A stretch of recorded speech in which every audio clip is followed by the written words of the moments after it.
अपने शहर की लेटेस्ट खबरों के लिए चैनल को सब्सक्राइब करें और बेल आइकन को दबाएं।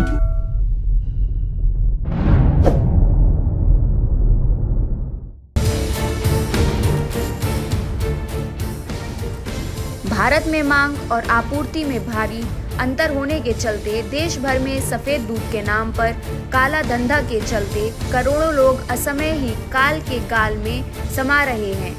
उपरोक्त बातें एक विशेष भेंट में भारत गौरव अवार्ड से सम्मानित वैज्ञानिक डॉक्टर एस कुमार ने बताया। डॉक्टर कुमार ने बताया कि दरअसल भारत में दूध के मामले में मांग और आपूर्ति में भारी अंतर है। सवाल यह है कि जब दूध की सप्लाई चैन से नहीं होती तो फिर उससे बनने वाले पनीर, खोया, मावा और मिठाई आखिर कैसे बन रही है। देश भर में चंद पैसे के लालच में इस गोरख धंधे में नकली दूध के कारोबार के चलते भारत में लाखों लोग प्रतिदिन बीमार पड़ रहे हैं और हजारों की संख्या में लोग असमय ही काल के गाल में समा रहे हैं। यह भी चौंकने वाली बात है कि यह नकली कारोबार लैब की पकड़ से बाहर है। बता दें कि यह जहरीला दूध रिफाइंड केमिकल्स और चूने से होता है जो आमतौर पर लैब की पकड़ से बाहर है। डॉक्टर कुमार ने बताया कि बाजार में बहुत से काले कारोबारी हैं जो सफेद दूध के काले कारोबार से अपनी जेबें भरते हैं, क्योंकि दूध हर घर की जरूरत है और इस जरूरत का फायदा उठाने के लिए बाजार में बहुत से काले कारोबारी हैं जो सफेद दूध के काले कारोबार से अपनी जेबें भरते हैं। हैरान करने वाली बात यह भी है कि देश की राजधानी दिल्ली सहित देश भर में दूध के काले कारोबारियों का कारोबार लगातार बढ़ता ही जा रहा है। डॉक्टर कुमार और डॉक्टर भाग्यश्री ने बताया कि आज इसी का परिणाम है कि नकली दूध और धुआं वाला तेल का इस्तेमाल स्वास्थ्य के लिए बेहद ही हानिकारक बन गया है। प्रतिदिन भारी मात्रा में लोग इसके सेवन करने से बीमार हो रहे हैं। शरीर में विभिन्न प्रकार के रोग पनप रहे हैं, जैसे हार्ट से रिलेटेड संबंधित डायबिटीज और अन्य गंभीर बीमारियां। डॉक्टर कुमार का कहना है कि यह जानते हुए भी कि दूध के मामले में देश के मांग और सप्लाई में भारी अंतर है, बावजूद भी लोग बिना जांचे परखे दूध, पनीर, मावा, खोया का भरपूर इस्तेमाल कर रहे हैं, जो उनके लिए बाद में जान पर बन जाती है। सफेद दूध के इस काले धंधे में मुनाफा भी कई गुना ज्यादा है। महज 1 लीटर RM तेल, 1 किलो मिल्क पाउडर, 5 किलो दूध और थोड़े से चूने से मिलावटी दूध बन जाता है। बहुत बहुत शुभकामनाएं डॉक्टर साहब। डॉक्टर साहब, पूरे भारतवर्ष में दूध के मामले में मांग और आपूर्ति में भारी अंतर है, लिहाजा पूरे देश में जहां तहां हर शहर में नकली दूध का जो कारोबार है वो फलते फूलते जा रहा है और इसके चपेट में बड़ी संख्या में बच्चे, बुजुर्ग, नौजवान बीमार पड़ रहे हैं और यहाँ तक कि असमय ही काल के गाल में समा रहे हैं। क्या कहेंगे इस विषय पर आप? देखिए, आपका जो प्रश्न है बहुत ही अच्छा है, बहुत उम्दा है। ये जो आपने सवाल पूछा शायद गवर्नमेंट को पूछना चाहिए जो इस इंडस्ट्री को संभाल रहे हैं। आपने जैसे कहा बिल्कुल सही है। हमारे भारतवर्ष में 1/3 ही दूध की पैदावार है।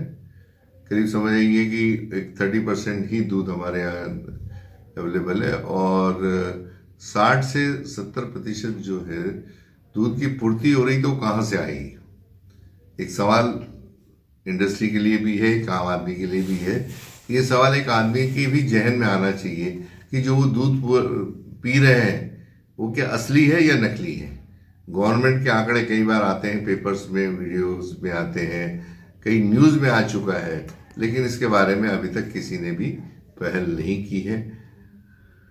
और इसी के साथ जुड़ी हुई जो स्वास्थ्य संबंधी जो परेशानियां होती है उसके बारे में गवर्नमेंट लगती है कि ये इसका रेशियो कम होना चाहिए, लोग निरोगी होना चाहिए, आप सुबह उठ के योगा करिए, आप घूमने जाए, सब आदमी करने के बावजूद भी आपका स्वास्थ्य संबंधी जो परेशानियां हैं किसी इंसान की कम नहीं हो पा रही, बढ़ती जा रही है।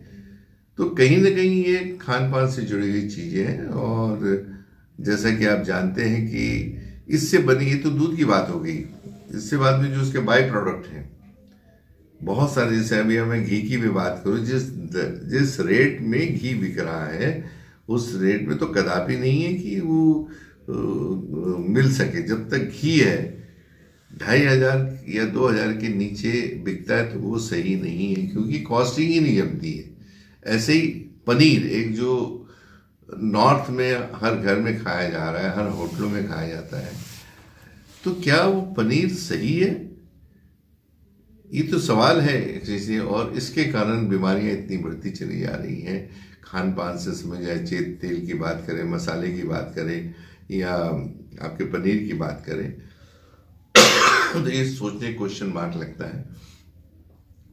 लोग कम से कम इस चीज़ों का, जो सब्जियां जो आती हैं फ्रेश आती है, उसका इस्तेमाल करना चाहिए, क्योंकि वो कहीं ना कहीं जितने, इस माध्यम से मैं कहना चाहूँगा, जो भी पेस्टिसाइड से आने वाली सब्जियां हैं उसका पेस्टिसाइड आप निकाल सकते हैं। बहुत लोगों को मालूम नहीं है, एक ओजोन मशीन आती है भी मार्केट में, वो सब्जियों को आप लाके पानी में डाल दीजिए और ओजोन मशीन से ओजोन जो गैस होती है उसको एक आधे घंटे चला दीजिए, तो उसके अंदर जितने पेस्टिसाइड हैं ये सारे निकल जाते हैं।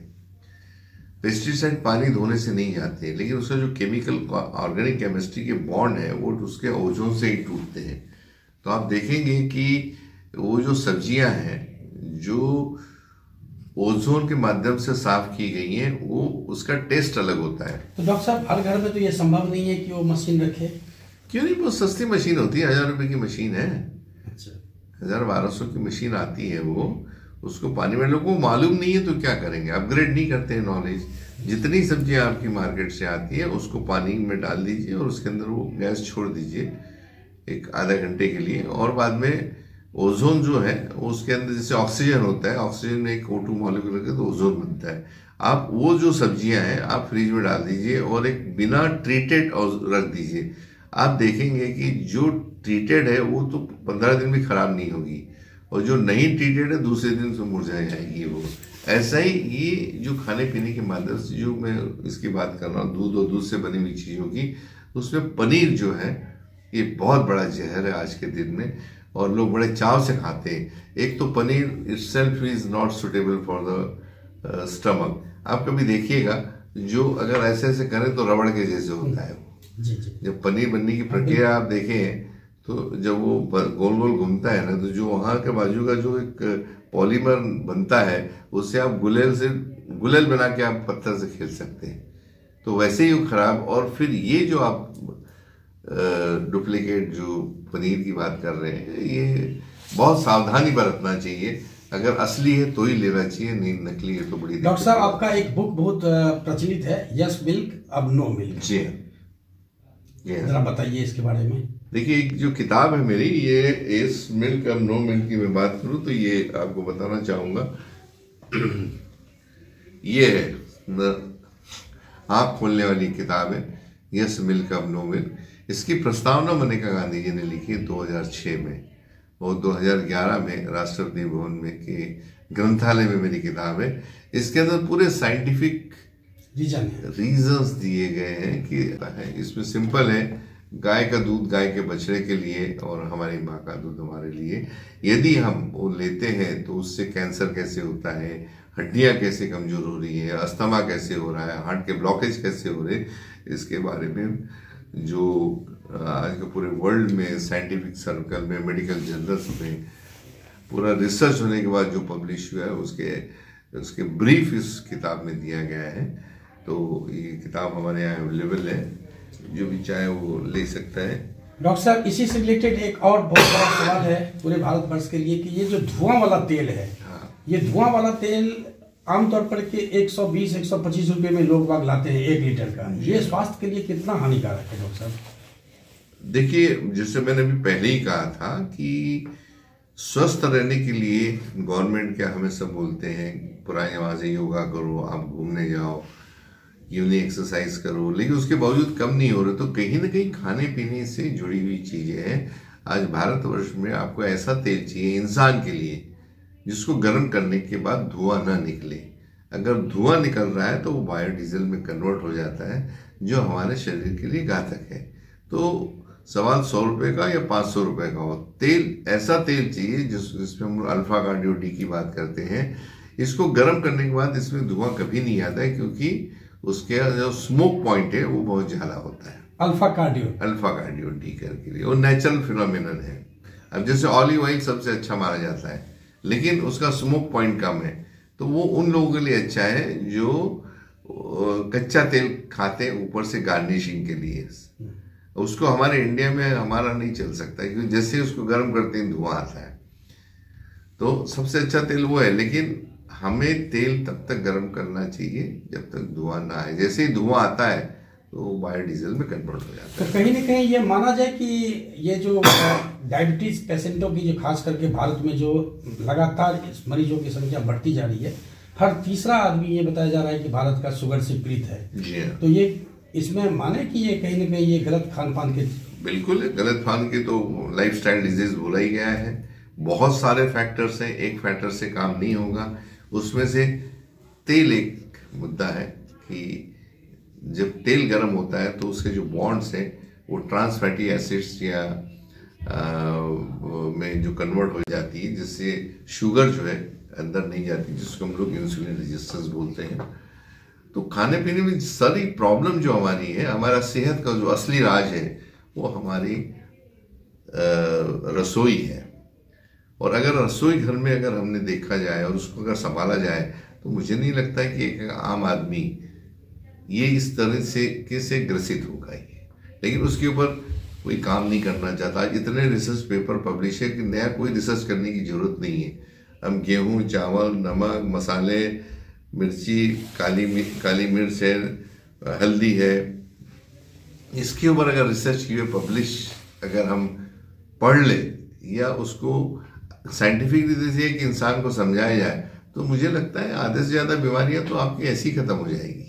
उसका इम्पोर्टेंस, जैसे आज लहसुन है, आज प्याज है, ये तो सब मेडिसिनल क्वालिटीज़ की चीज़ें हैं। अब उसको अगर समझ ले अच्छी तरह से और इसका ही सेवन करे तो मुझे नहीं लगता किसी इंसान को किसी डॉक्टर के पास जाने की जरूरत पड़ेगी या किसी हॉस्पिटल में जाने की जरूरत पड़ेगी। वो इन्हीं के द्वारा वो ठीक हो सकता है।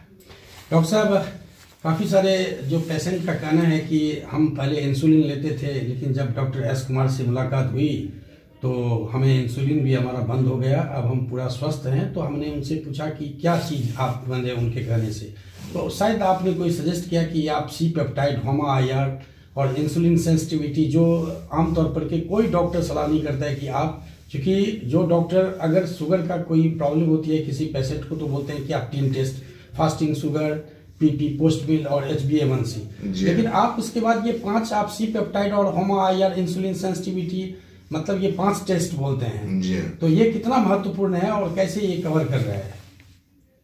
महत्वपूर्ण कहने से बहुत महत्वपूर्ण है, यही टेस्ट होना चाहिए।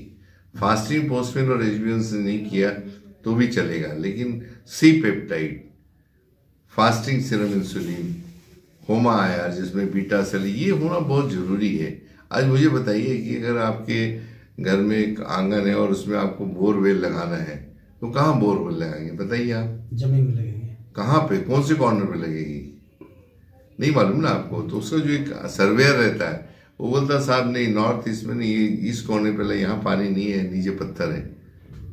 हाँ, इतना लॉजिक तो चलाते हैं ना। हाँ हाँ बिल्कुल। तो फिर तो वैसे ही इंसुलिन और लगाने पहले पता तो लगाओ आपकी बॉडी में इंसुलिन बन रही है या नहीं बन रही है, आपके बीटा सेल बराबर है कि नहीं है। तो वो तो बिना आप एस्टिमेशन, बढ़ी हुई शुगर को डायबिटीज ना समझे, ये मैं हमेशा करते आ रहा हूँ। और आम लोगों से भी ये उनसे निवेदन है कि जब भी कोई आपका डायबिटीज अगर डायग्नोसिस हो गया है या कई सालों से अगर आप दवाइयाँ या टैबलेट ले रहे हैं या इंसुलिन ले रहे हैं तो एक बार ये टेस्ट अगर वो कराएं तो मैं आपको दावे के साथ कह सकता हूँ कि वो उनके इसमें नॉर्मल मिलेंगे और इनको डायबिटीज से पीड़ित है कहने का अधिकार शायद साइंस को कभी नहीं था, न आज है। आपका डॉक्टर साहब दावा है कि मेडिकल साइंस में इस बात का जिक्र है, मेडिकल साइंस में इस बात का जिक्र है, बावजूद इसके अधिकांश डॉक्टर किसी भी मरीज को ये टेस्ट के लिए बोलते ही नहीं है। बिल्कुल जो सही है उसकी बात कर रहा हूँ कि मेडिकल बुक्स में दिए हुए हैं, बहुत सारे लेबोरेटरी को से टेस्ट एविडेंस है। जब हम बोलते हैं तो हम ये नहीं बोलते कि हमारे लैब से कराओ, दुनिया में आप कहीं से भी करा के ला सकते हो। तो अगर ये टेस्ट हो रहे हैं इसका मतलब सिलेबस में है, नहीं तो वो भी नहीं कर पाते थे। थैंक यू, बहुत बहुत धन्यवाद।